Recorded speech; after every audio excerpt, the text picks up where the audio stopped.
बिस्मिल्लाहिर्रहमानिर्रहीम। अस्सलाम वालेकुम। मैं गौहर भट्ट सियासत के प्लेटफार्म से आपकी खिदमत में हाजिर हूँ। मुस्लिम लीग नून के चाहने वालों के लिए आज एक अच्छा दिन रहा, और वो अच्छा दिन ऐसा रहा कि ख्वाजा आसफ साहब जो हैं वो उनको ज़मानत पर रहाई मिल गई, यानी ज़मानत ले ली है हाई कोर्ट ने, और उन्होंने कहा है कि जनाब इनको रहा कर दिया जाए।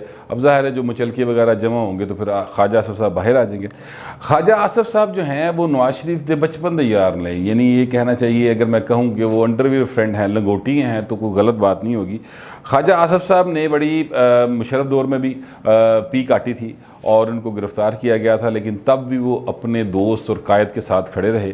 आज भी वो अपने दोस्त और कायद के साथ खड़े हैं। उनकी रहाई या उनकी मामलात जो हैं ज़मानत पर रहाई पर, वो मरीम नवाज़ साहबा भी बहुत खुश हैं और शहबाज शरीफ साहब भी बहुत ज़्यादा खुश हैं। मरीम साहबा ने इस हवाले से ट्वीट भी किया है और शहबाज शरीफ साहब ने भी ट्वीट करके मुबारकबाद दी है। लेकिन जो केस है उसमें एक दफ़ा फिर नैब को ना बड़ी शर्मिंदगी का सामना करना पड़ा। वैसे ये नैब को शर्मिंदगी वाले लफ्ज़ मेरा नहीं ख्याल कि नैब के लिए, उनके चेयरमैन के लिए को मैटर करते हैं, क्योंकि आपको याद होगा कि जिस भी सियासी शख्सियत का case supreme court, high court कहीं पे भी जाता है तो वहाँ पर नैब के प्रोसिक्यूटर जो है ना वो शर्मिंदगी के अलावा कुछ हासिल करके नहीं आते, और बल्कि झाड़ा खादी हैं बाज़ मुकाम आते थे उन्होंने, मगर वो शर्मिंदा नहीं होते। आज भी जो वाक़या हुआ वो ये है कि 2 रुकनी बेंच था लाहौर हाई कोर्ट का, तो वहाँ पर उनसे जजेस जो थे मोअज़्ज़ज़ जज साहबान, उन्होंने कहा कि जनाब पहली रिपोर्ट आपकी थी कि 23 करोड़ रुपये का रोला है, दूसरी रिपोर्ट 15 करोड़ रुपए की है, तो ये क्या चक्कर है, आपकी तो रिपोर्ट्स आपस में नहीं मिलती। तो इनफैक्ट अगर मैं इसको समराइज़ करूँ सारे केस को, तो नैब को उन्होंने एक्चुअली इसमें एक दफ़ा फिर झूठा करार दे दिया है। किसी भी शख्स को झूठा कह दिया जाए ना तो वो बड़ी उसके लिए शर्मिंदगी की बायस होता है। आम सोसाइटी में ऐसे ही है। लेकिन नैब का अदारा जो है वो क्या करे बेचारा, उनके ऊपर तो शर्मिंदगी मुसलसल मुसल्लत है ना। मतलब वो आपको याद है सरता पाँव वाला केस, वो जो एक ख़ातून थी, वो फिर एक वीडियो आई थी वो चेयरमैन नैब वाली, वो फिर वो ख़ातून जो है उस केस में बाइज़्ज़त बरी भी हो गई थी नैब अदालत में से। वो सारा मैंने एक वीलॉग किया था उसके ऊपर। तो वो एक सारा जो है, अब वो अगर कोई, मतलब मैं समझता हूँ कि कोई ऐसी शख्सियत बैठी होती जिसको एहसास होता है कि यार मेरी किहो जी चीज़ है वहाँ वीडियोज़ लीक हो रही हैं, ऑडियोज़ लीक हो रही हैं, वो बंदा कहता यार रिज़ाइन कर, तो चुप करके साइड से जाके भाई यार। लेकिन उन्होंने नहीं किया। वो बिल्कुल ऐसे तम तराक से बोलते हैं कि जनाब नैब जो है वो पाकिस्तान का सेवियर है, नैब की वजह से सरमायाकारी हो रही है, नैब जो है उसने पता नहीं कितने 100 अरब रुपए जो है बरामद करा लिए हैं, पता नहीं कितने तो करा ले। लेकिन बाहर नैब एक सियासी इंतकाम का ज़रिया था, है, और जब तक ये नैब रहेगा इस सूरत हाल में वो ऐसा ही रहेगा। ये मेरा ख्याल हो सकता है, आपका ख्याल इससे मुख्तलिफ हो। लेकिन नैब के आज शिकंजे से एक और सियासतदान जो है वो बच निकलने में कामयाब हो गया। चलें इस तरह भी कह के देख लेते हैं, शायद इस तरह की सदा रांझा राजी होता है। बहरहाल वो उससे बाहर आ गए। लेकिन शहबाज शरीफ साहब जो हैं उनको मुबारकबाद तो दे रहे हैं कि जनाब वो बड़े मतलब जुर्रत के साथ मुकाबला करते रहे और खड़े रहे और बिके नहीं, झुके नहीं। मरीम साहब भी इस तरह की बातें कर रही हैं। लेकिन शहबाज शरीफ के नाल अपने नाल बड़ी भैड़ी हो रही। वो क्या भैड़ी हो रही, ये है असल ख़बर जो मैं आपको देना चाहता हूँ। और वो ख़बर ये है कि जनाब नवाज शरीफ साहब ने PDM से शहबाज शरीफ साहब की छुट्टी करा दी। उन्होंने उनको करा दिया फ़ारग। उन्होंने कहा जनाब तुसी जाके ना पार्लीमेंटेरियन खेडो, PDM जाने ते मैं जाना। ये एक बाकायदा फ़ैसला हुआ है और उसमें ये कहा गया है शहबाज शरीफ साहब से कि जनाब आपने PDM के मामलात में कोई दखल अंदाजी नहीं करनी। आपने पार्लियामेंटेरियंस के प्लेटफार्म के ऊपर जो APC बुलाई है उसमें पीपल्स पार्टी को बुलाएं, उसमें ANP को बुलाएं, उसमें और दीगर जो जमातें उनको बुलाएं। नून लीग उसको ऑन करेगी, नून लीग उसके साथ होगी। लेकिन जो PDM का मामला है वो मैं जानूं और PDM जाने, यानी अब PDM के मामला बराह रास्त नवाज शरीफ साहब ने अपने हाथ में ले लिए हैं। मेरे ज़राए ने कन्फर्म किया है कि जो जलसा होना है सवात में और उसके बाद कराची में शायद होना है, उन दोनों चीज़ों को बराह रास्त नवाज शरीफ खुद देख रहे हैं और उन्होंने इस हवाले से बाकायदा मुतल्लिका लोगों से रब्ते करके उनको हदायत देनी शुरू कर दी हैं कि आप ये करें, आप ये ना करें।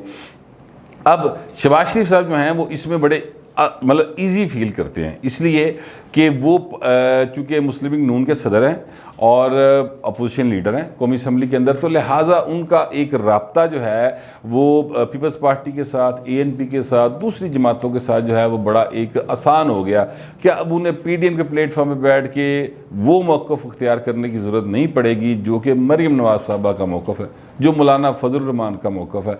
अब उनकी ज़रा ना साथ थोड़े सोखे हो गए। अच्छा, मैटर कौन करेगा? जब इलेक्शन आएंगे तब PDM का मौक़िफ़ मैटर करेगा, लेकिन जब तक इलेक्शन नहीं है तो जो लोग पार्लियामेंट के अंदर हैं मैटर वो ही करेंगे। वो क्या कहते हैं कि जो जीता वही सिकंदर। जो पार्लियामेंट के अंदर हैं, चाहे वो अपोजिशन में है चाहे वो हुकूमत में है, मैटर वही करेगा। आप मतलब आपके मद्दे मुकाबल जो है फ़र्ज़ करें 70,000 वोट लिए हैं और आपने 69,900 वोट लिए हैं, फिर भी आप हारे हुए हैं, ठीक है। तो जो जीता हुआ है एक वोट से वही MNA बनेगा, वही MPA बनेगा और वही मैटर करेगा।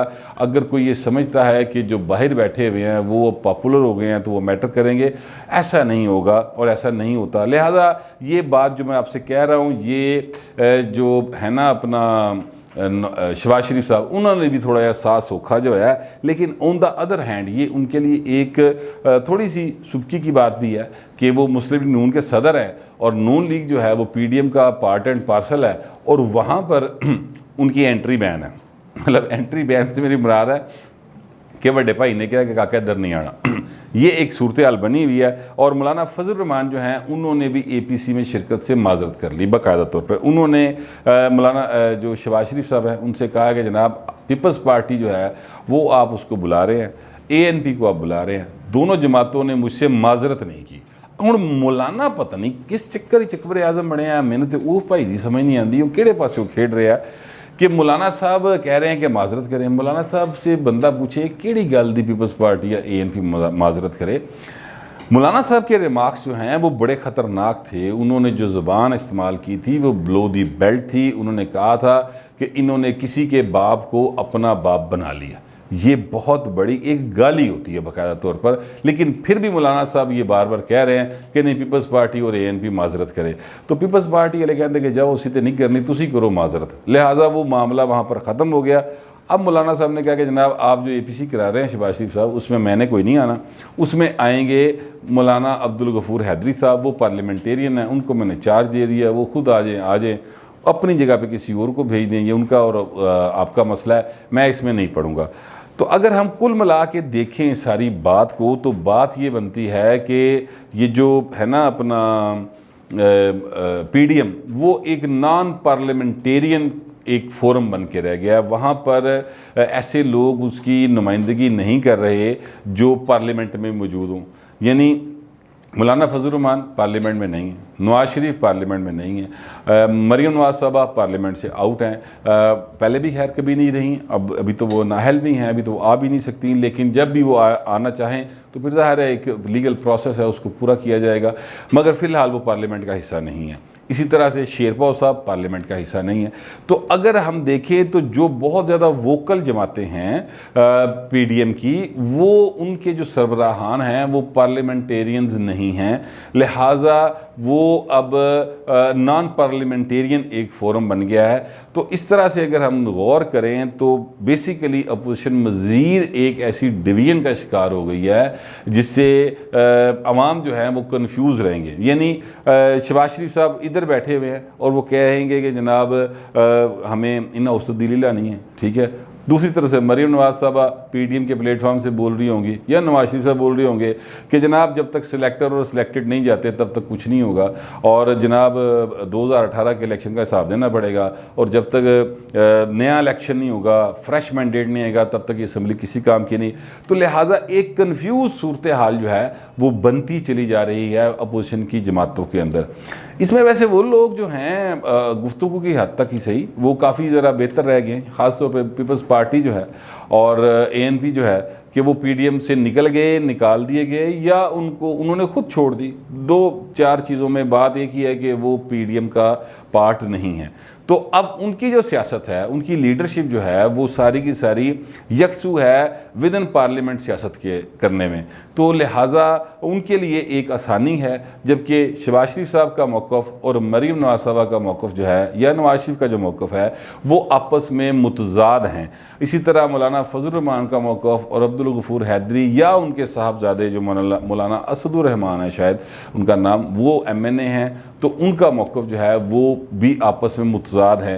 तो इन दोनों के लिए जो है ना एक प्रॉब्लम पैदा हो सकती है। लोग पूछ सकते हैं कि भाई ना उत्थे तुसीं कुछ कर रहे हो, इत्थे तुसीं कुछ कह रहे हो, वो चाहते की हुआ है। लेकिन बाहर सियासत है, सियासत में ऐसी चीज़ें होती रहती हैं और वो अभी तक तो चल रही हैं और मुस्तकबिल में भी लगता है कि सियासत ऐसे ही चलती रहेगी।